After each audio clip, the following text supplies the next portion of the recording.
All right, back here, segment 2 of the All NBA show. Now we welcome in the GOAT, Will Gottlieb, from our CHGO Bulls show. So, Will, first of all, welcome in. And second of all, when this trade happened, everybody on the timeline, everybody in basketball said, well, what else did Chicago get? So I have to imagine you were thinking the same thing. And I'm just curious what your impression was when it came through that this was a 1-for-1 trade. Well, I guess my first impression was like, wow, this actually happened. I mean, I'd reported a couple of days earlier that the Bulls were, passing up on these big offers for Caruso at the trade deadline. They had an opportunity to get multiple protected picks. They had an opportunity to get a pick that actually ended up in the top 10 of this draft. And they wanted to remain competitive. They wanted to make a push for the playoffs. Ultimately fell short of that. And I think that kind of got them to the point where they can say, okay, as Arturas Karnisovas said after the season, it's time to make some changes. It's time to start to look for other options here. And so ultimately pulled the trigger. And yeah, I was like, okay, what kind of draft capital are we talking about here? Because the Oklahoma City Thunder have like 6,000 picks in the next 7 years.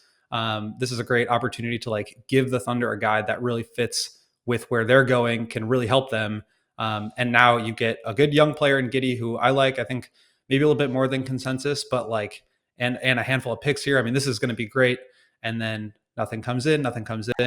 And so it definitely was surprising. I think a lot of the reaction is based on the potential for what they could have gotten if they made this trade earlier. I don't think Caruso would have had quite the same value, but like, it seems that Arturas was very focused on Giddey. He likes Giddey and wanted to bring him into the fold. And so as soon as you start trying to kind of target guys as opposed to letting the best offer come to you, I think that does drive down the price a little bit. So obviously less than what I would have thought, what it sounds like the rest of the internet would have thought. But I am appreciative of the fact that they're kind of picking a direction to go a little bit younger here and start to build towards the future, which is something that they've needed to really kickstart for the past 2 years now. So, Will, walk us through then how you feel like Josh Giddey, or how they feel like Josh Giddey will affect their current pieces. In what way is he going to make those guys better? And what, to what extent are they most excited about what Josh Giddey's bringing to the table?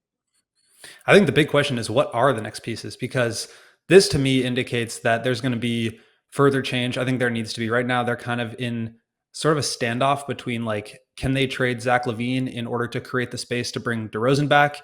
If they can't trade LaVine, does that mean DeRozan's going to walk for nothing? Or maybe you pull off a sign and trade? Or are you going to have to attach picks to get off of LaVine in order to bring back DeRozan? I think all those answers are the wrong answer. I think they should either facilitate a sign and trade with DeRozan or just let him walk. If you can't get anything positive, or at least just salary dump LaVine, bring him back, try to rehab his value, and move forward from there. Because to your question, Tim, like I think Giddey, he's not really somebody that can put a lot of pressure on the rim and create offense that way, but he is a very good passer. I think he'll help guys like Kobe White, Ayo Dosunmu, Patrick Williams, if they bring him back, to just be able to get easier shots and not have to work so hard to like create for themselves. I think all those guys have shown that they can do that at times, but they're all at their best when they are playing off of guys that can force help and draw two to the basketball and spray it out that way. So I think having a guy who can get it up in transition, just create easier shots in the flow of the game, will go a long way for the development of some of the young guys. My concern would be, okay, now you're going to bring back DeMar and continue to kind of pound this thing into, a square peg into a round hole, and like continue to try to make the play in, continue to try to be competitive, when this is really an opportunity, I think, to take a step back. You got this pick going out to the Spurs next year, top 10 protected. You keep that, you get the 11th pick this year. You got a crop of decent young players. Now you can really start to build something. But I think it really kind of starts with putting the ball in Giddey's hands, not bringing DeRozan back to take it out of his hands, and just seeing what you have with some of these young guys to be able to grow forward. Because I do think that, they don't have, to me, like a number one option or a guy who profiles to be one. But I think you've got a nice young core that you can build forward with, and you just kind of have to see where they can take you this year. So I can get on board with this trade if you can convince me of one thing, and that is, does he help Kobe White? Because I love the ball in Kobe White's hands this year. I thought that was part of it. And sometimes he needed a long time to get going. He'll run a screen, he'll run a rescreen, get the ball back and run another screen. And he was just dynamic at eventually finding a way in. Giddey is best with the ball in his hands. He can play the connector role. So can convince me that this is actually good for Kobe White? I can try. I mean, I'm trying to convince myself the same thing.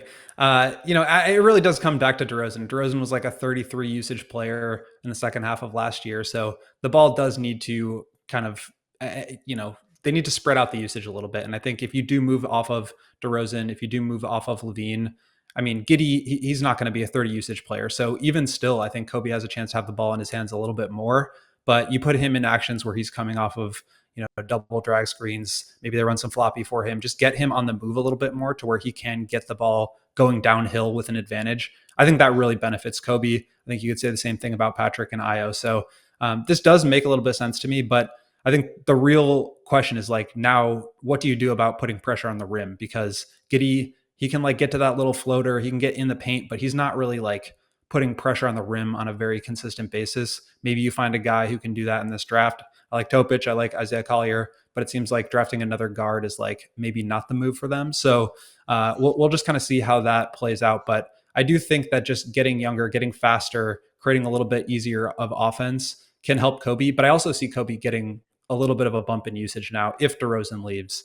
And so like the cap ramifications of this, I think are kind of the most interesting part is like, can you afford to bring back DeRozan? Can you afford to get off LaVine without attaching assets to do so? Can you put the ball in those young guys' hands? And then Giddey's contract, I think, is the other big kind of red flag with this trade is like, you're already on the clock with making him an offer or, signing him long-term. Does he play out the final year of his contract? Do you get something done? How much are you paying him? Because I think a lot of what they could have used Caruso for was to offload Zach. And so now you're not able to do that. Can you clear out the salary in other ways to be able to really reset this core around the young guys? If you can do that, I like it. I think, they maybe could have still gotten more, but I like the direction that they're heading, if that's the direction that they're heading. But I have my questions about that just based on the last couple of years of really kind of blindly going for the play-in.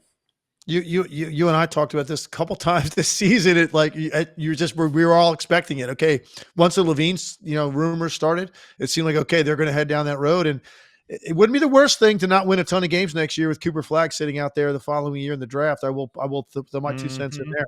What does this say about what's going on with Lonzo Ball? I know he's got a player option for this coming season. Is with his physical status, he's still there. He's a guy that makes people better when he's healthy, but it's been so long really since we've seen him there. Let's just give us the latest on him and like where does this leave him? A move like this. Yeah. Last time Lonzo Ball played a basketball game, CHGO did not exist yet. So I've actually never covered him in person, which is a shame because those games that he played, he was amazing. But I think it kind of indicates, and Woj even put it into his tweet, kind of adding some color to the actual deal that like, this is a replacement for Lonzo Ball. I think the Bulls are going to try to see what happens with him, try to allow him to get back on the court. But it does to me show that they have some, skepticism about whether that's going to happen. He's been very outspoken about coming back. He's said, on his podcast and just in, offhanded media stuff, like that he has confidence that he's going to be able to come back. But I think when you're making a move like this as a team with like replacing Lonzo Ball in one of the headlines, I think that has to tell you that like they're looking for other options. And whether they, feel like Lonzo can come back or not, like he is expiring this year. Maybe he does get back on the court and play a little bit, but like I just have a really hard time seeing a guy coming back from 3 surgeries, 2.5 years, a cartilage transplant, for him to get back to like the level that he was, I think is just kind of out of the question at this point. If you can get him back and maybe sign him to like a minimum and he looks good and he can come off the bench, that'd be awesome. But I just don't think you can really plan for him to be back anymore. And so it seems like this is kind of the new plan here with Giddey. In an ideal world, you're building now around, you have 3 pieces that you're sort of building around, in my opinion. Maybe there's more, but you've got Patrick Williams, you've got Kobe White, and you've got Josh Giddey. If you talk about rounding out a starting 5, a championship starting 5, where do those guys rank 1 through 5 in terms of your best players? Like, do you have a number 1? Are all of those guys in the 2, 3, 4 range? Or how would you view that? Yeah, I think that's really a great question. I think you would probably throw Io DeSumo in there too. And the way I've been thinking about it is like, how do those guys mirror the starting lineup that had worked well in 2021? Because I think Arturas still really believes in that. And even just the verbiage of replacing Lonzo Ball tells you that they want to put Giddey in that Lonzo Ball role. Maybe Kobe slides into what Zach LaVine did. Patrick Williams is Patrick Williams. Maybe Io is that kind of Caruso fixture defensively off the bench, but who are going to be your DeRozan and your Vooch? And I think those are maybe the 2 and the 3. I think, even at their best, DeRozan was probably not like the best player on a championship team. So that's why there is this huge importance of hitting on this 11th pick and getting another contributor, but then also getting back in the top 10. I mean, you mentioned Legs, Cooper Flag, but VJ Edgecombe, there's just there's going to be a lot of really good guys. And then Cameron Boozer the following year. There's guys that I think over the next couple of years, if you can keep your picks, could turn into that 1 and 2, because I agree with you. I mean, I think it would be wishful thinking to see Kobe or Giddey become the second best player on a championship caliber team. So if you're looking at them as 3-4, and then Io is 5 or 6, Patrick is 3 or 4, I mean, that to me makes a lot more sense. But obviously the hardest thing in roster building is finding the 1 and the 2. So that's really where you have to kind of put yourself in position. I think the number that you get Giddey on here and keeping your pick in 2025 become a huge part of this deal. And if you can do that, I think it starts to make a little bit more sense. I think it starts to look a little bit better. But of course, there was missed opportunity there too, in not getting this deal done sooner and maybe not looking for picks. And so, that I think that criticism is totally valid as well. All right, Will Gottlieb, GM, I'm going to put you on the spot. Let's go over the next month for the Chicago Bulls. You're the one making the calls. You're the one that's making these decisions, starting with not necessarily a specific guy in the draft, unless you have one that you like, that you think might be available, but in general, maybe what kind of player that they'd be looking for there. And then some of the moves that we've been discussing, sort of debating, will they, won't they? You are the guy pulling the strings. Show me what the next few weeks look like for the Chicago Bulls. Yeah, I think it starts with the draft. I like Devin Carter. That's a guy who's been rumored to be linked with the Bulls, and I think he makes sense as kind of a Caruso replacement.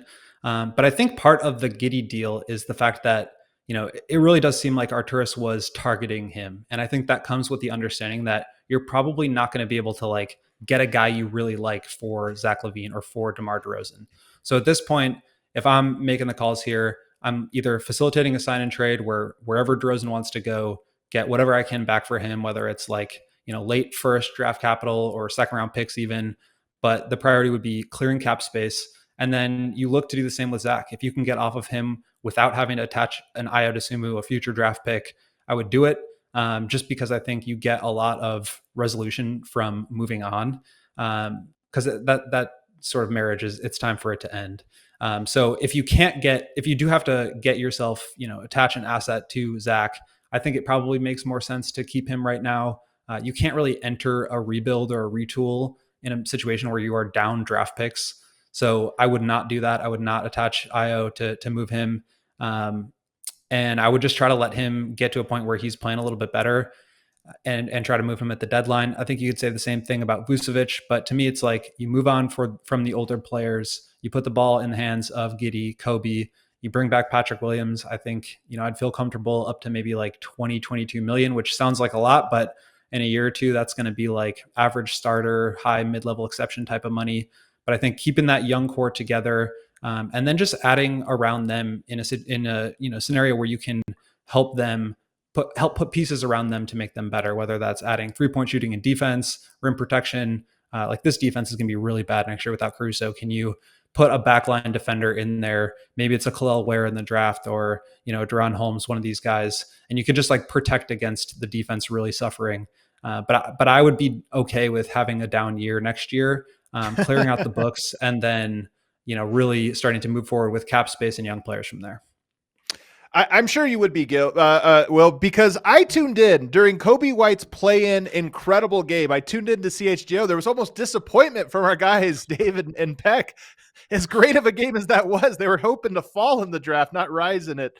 But every year it seems like you're right there in that play-in zone. Will, thank you so much. Everybody go follow Will at CHGO. They do a great job covering all things Bulls 5 times a week. Thanks so much for joining us. Thank you, guys. Appreciate it. We all silly like the mayor.